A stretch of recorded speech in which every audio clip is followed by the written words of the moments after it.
We often talk about ghosts, spirits, demons, and all kinds of supernatural beings.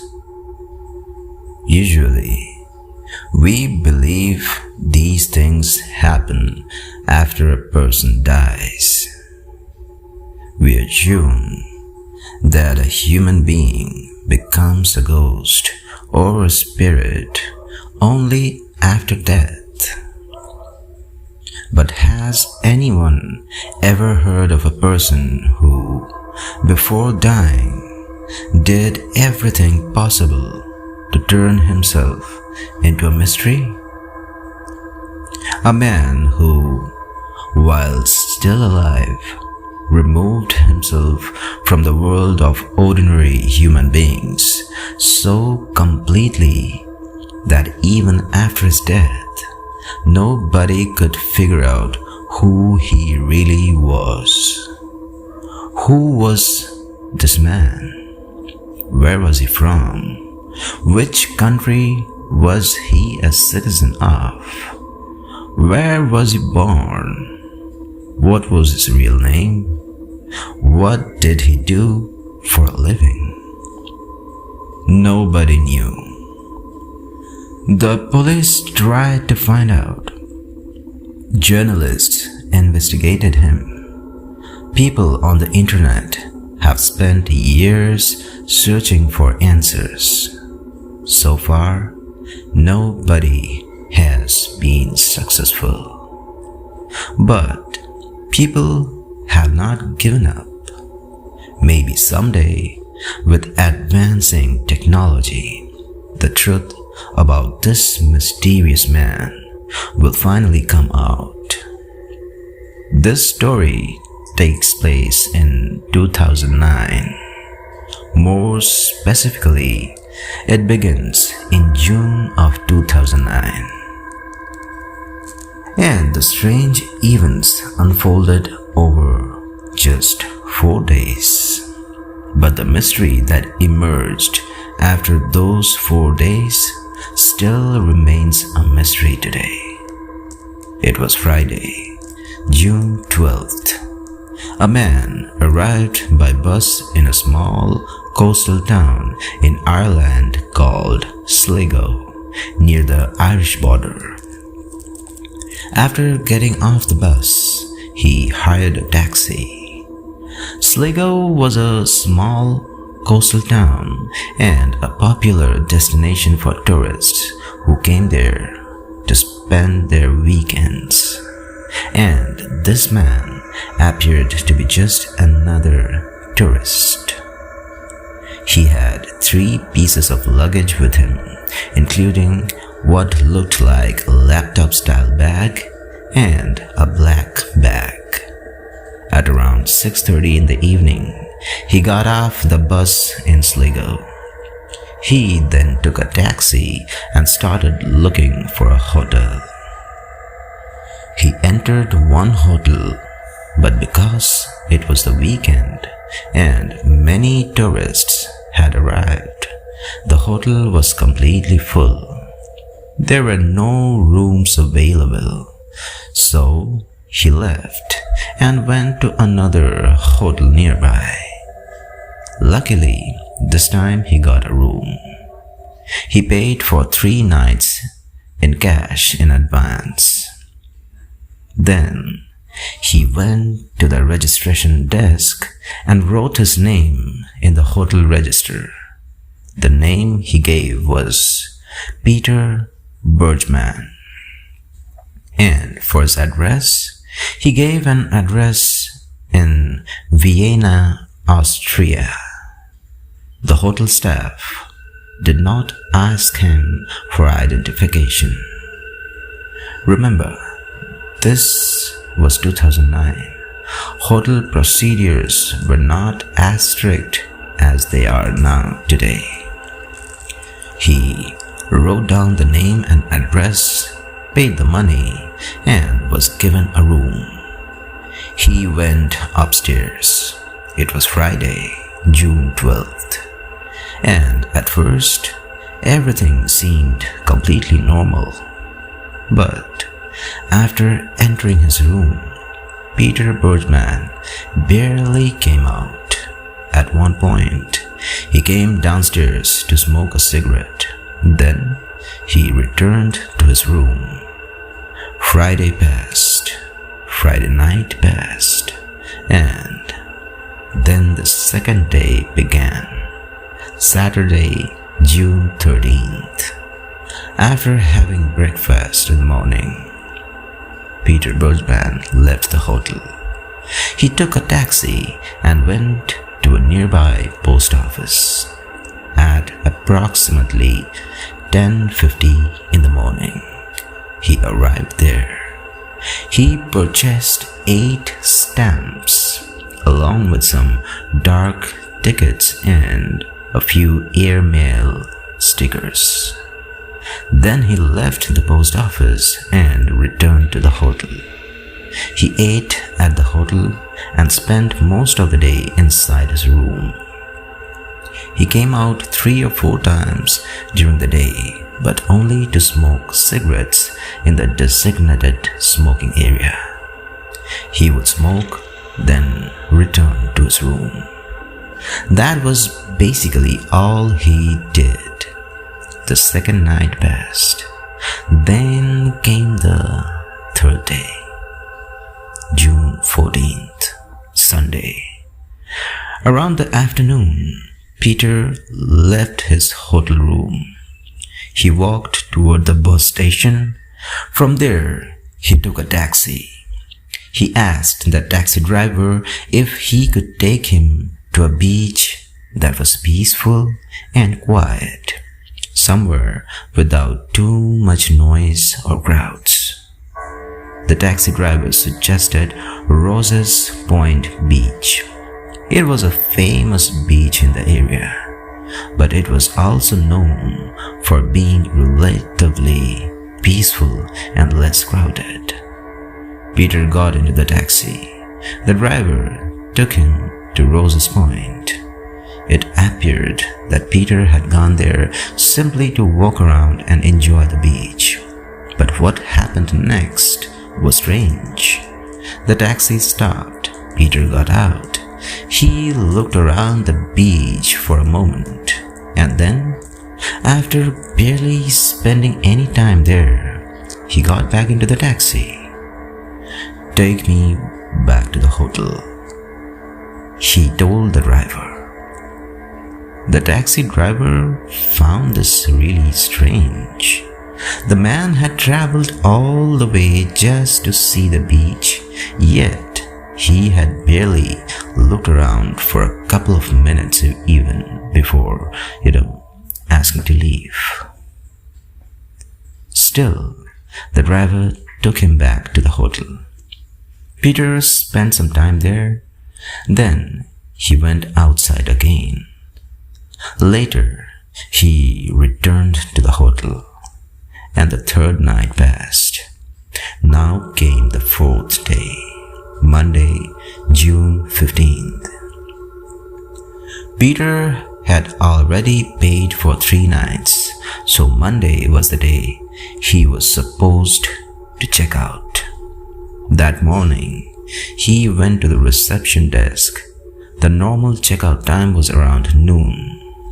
Peter asked the receptionist if it would be a problem if he checked out about an hour late. The receptionist told him it was fine. The weekend was over, most tourists were leaving, and the hotel was becoming empty anyway. Peter then left the hotel carrying a purple plastic bag. About an hour or half an hour later, he returned. He collected his belongings, including his black bag, handed the room key back to the reception, and left the hotel. It was around 1 in the afternoon. A short distance away was a bus stop. Peter went there. Near the bus stop, he ordered some food and drinks. Then he took a small piece of paper out of his pocket. He wrote something on it. He read it. And then he tore the paper into pieces and threw it into a nearby trash can. After that, he boarded a bus. And the route of that bus was toward Rose's Point, the exact same beach he had visited the previous day by taxi. At approximately 2:20 in the afternoon, Peter arrived at Rose's Point by bus. This time, around 16 people noticed him and later remembered seeing him there. And there was a reason people remembered him. He wasn't dressed like an ordinary person who had come to spend the day at the beach. Most people visiting a beach would wear casual clothes, but Peter was wearing a coat or jacket and other clothing that seemed completely out of place for a beach. Some people thought it was strange that he appeared to have come to the beach without wearing anything suitable for swimming. Others noticed him standing there watching the setting sun. He looked extremely sad. A few people greeted him with a simple hello. Peter did not really respond. He simply lowered his head. There were several small, unusual things about him that caused people to remember him. And then June 15th passed. The evening passed, the night passed, and then came the morning of June 16th. At around 6 in the morning, a father and his son went jogging along the beach. They were local residents and often went jogging there. But that morning, they noticed something unusual. A man was lying face down near the edge of the beach. They went closer and they realized that he was dead. The body lying there belonged to the man who had checked into the hotel under the name Peter Bergmann. The police were called, and when the police arrived, they immediately noticed something very strange. The clothing on the man's body was unusual, and even more importantly, all the tags and labels had been cut out of his clothes with scissors. There was no wallet, no money, no identification card.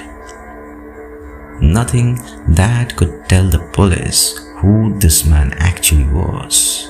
Absolutely nothing. It was a complete lack of identification. The police recovered the body and sent it for a post-mortem examination. At first, the case appeared relatively straightforward. A man had died on a beach. Perhaps he had drowned. The post-mortem examination appeared to suggest something similar. The man's death was believed to have been caused by drowning, although the exact cause could not be established without absolute certainty. But while the man's life had ended, the mystery surrounding his life was only beginning. The police had a dead man. Now they had to find his family. They had to find out who he was, where he came from, and what his real name was. So, the police began examining CCTV footage, and eventually, they discovered that the unidentified man had been staying at a hotel in Sligo for 3 nights. the police went to that hotel. They checked the registration records, and for the first time, they found a name: Peter Bergmann. The address listed was in Vienna, Austria. So the police contacted the authorities there, and what they discovered was astonishing. The address Peter Bergmann had provided did not belong to a house. It was an empty plot of land. There was no house there. No Peter Bergmann lived at that address. And when authorities searched their databases, they could not find anyone matching the identity of Peter Bergmann. The police also searched records in Britain and Ireland. Nothing. The identity simply did not exist. And that was when the case became much stranger. Who exactly was this man? Why had he come to Sligo? And why had he given the police and the hotel a completely false identity?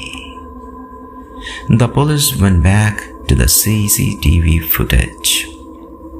They began reconstructing everything the man had done from the moment he arrived in Sligo until the day he died. And what they discovered made the mystery even deeper. Peter Bergmann looked completely ordinary. He dressed formally. His hair was neatly arranged. Nothing about his appearance suggested that he was trying to hide his face. He appeared on multiple CCTV cameras, and he never seemed concerned about being recorded. But there was one particular object that appeared repeatedly: a purple plastic bag. On the first day, CCTV showed Peter leaving the hotel carrying a full purple plastic bag. Later, he returned, but the bag was gone. His hands were empty. The next day, he was again seen leaving the hotel with another purple plastic bag. Again, he returned without it. The same thing happened repeatedly. Every time he left the hotel, the purple bag appeared to be full, and every time he came back, the bag was gone. Police reviewed the footage again and again. Over the course of 3 days, they discovered that Peter had left the hotel with that purple bag approximately 13 times, and all 13 times he returned without it. So, what was inside those bags? What was Peter Bergmann carrying out of the hotel? And where was he taking it? The police began following his movements through every available CCTV camera, but they noticed something extremely interesting. Whenever Peter was carrying the purple bag, he could be seen on camera until he reached an area where there were no CCTV cameras, and then he disappeared. Later, he would appear again somewhere else, but the bag would be gone. This led investigators to an obvious possibility. Peter Bergmann knew where the cameras were. He wasn't trying to hide his face. He wasn't afraid of being filmed.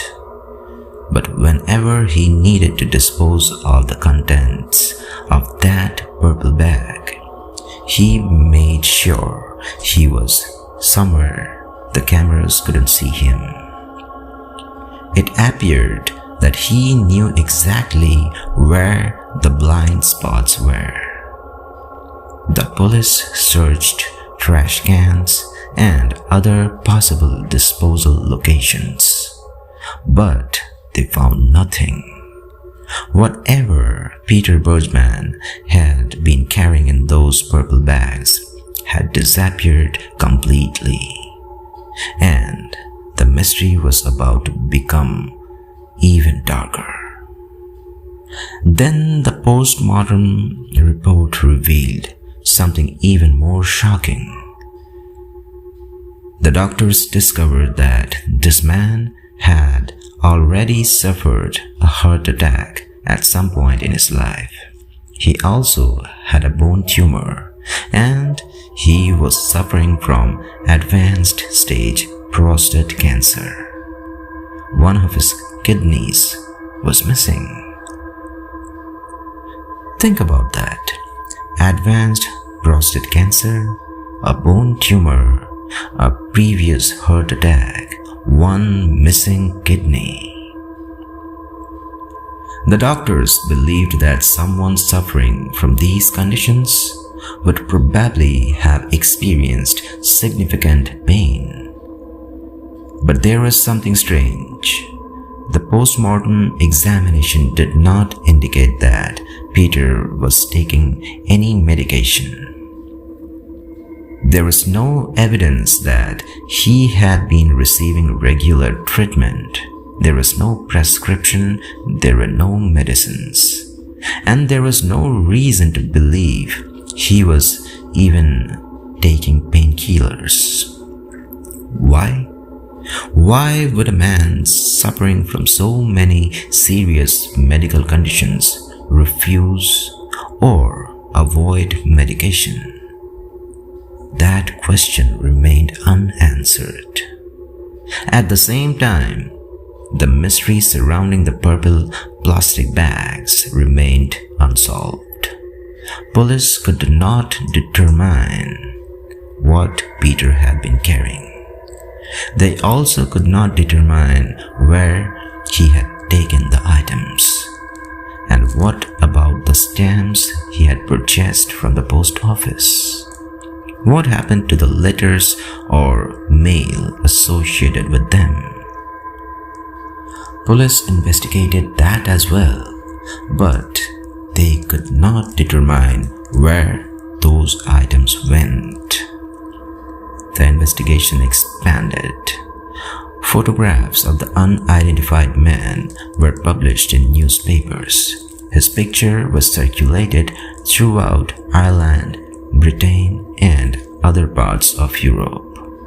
The police hoped that someone would recognize him. Someone would say, "I know this man," but nobody did. Some hotel staff suggested that the man's accent or behavior might have indicated a German connection, but even that led nowhere. No identity could be confirmed. 3 senior police officers were eventually assigned to the case over the years. Each was expected to help solve the mystery, but none of them could determine who Peter Bergmann really was. Then, journalists became involved. Some journalists began treating the case almost like a missing person investigation. They tried to recreate Peter's final days. Some even traveled to Sligo on the same day of the week that Peter had arrived.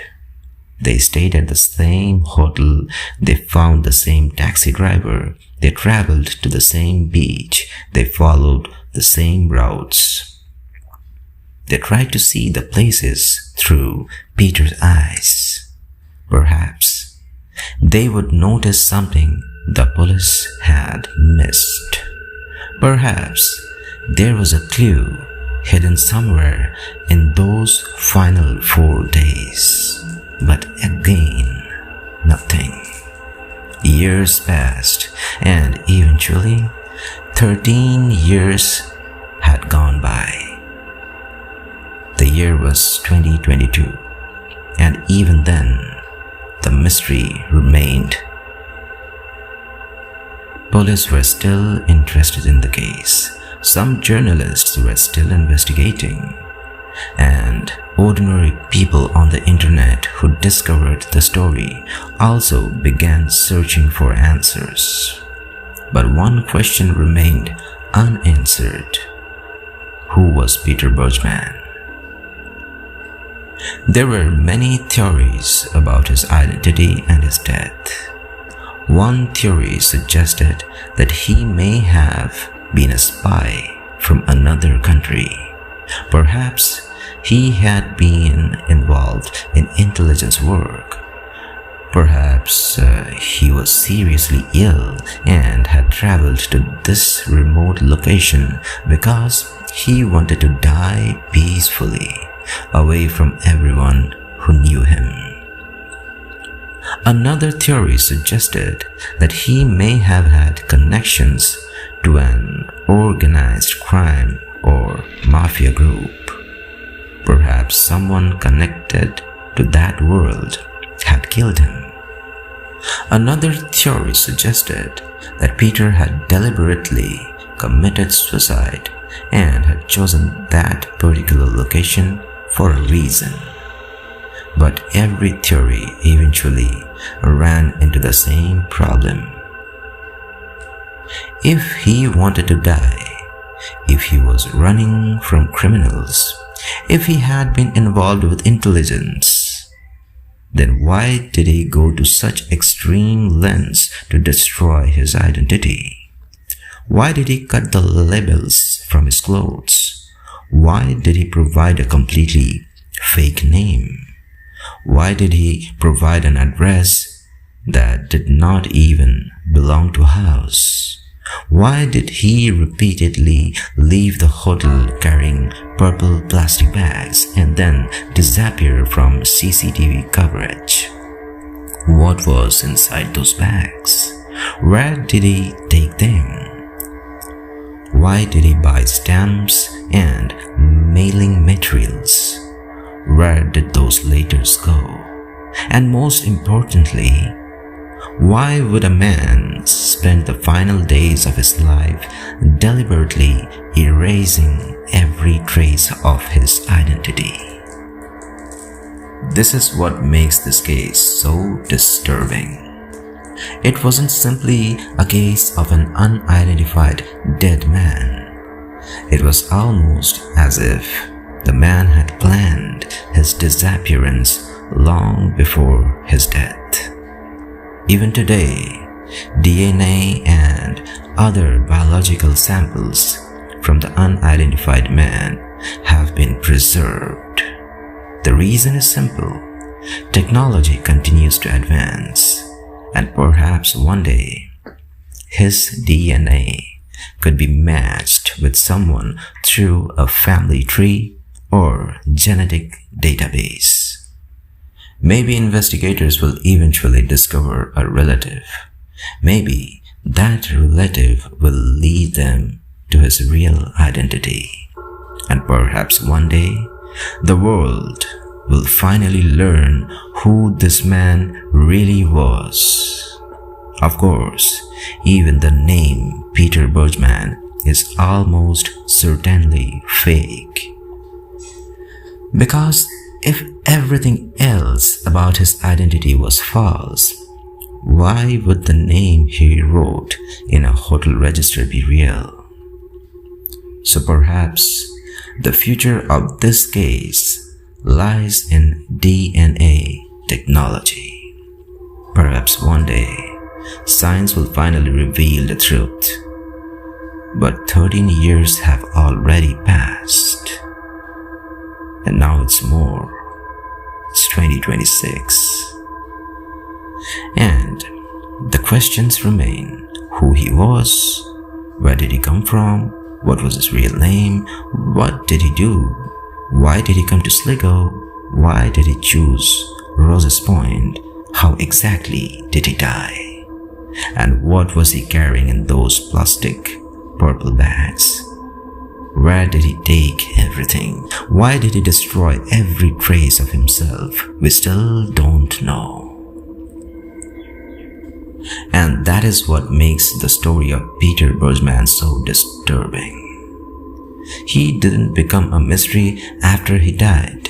He became a mystery before he died. It was almost as if he had deliberately turned himself into a ghost while he was still alive. And then, when he finally died, there was almost nothing left behind to tell the world who he had been. So it's still a mystery, and that was the story of a man who didn't become a ghost after death. He became a ghost before he died.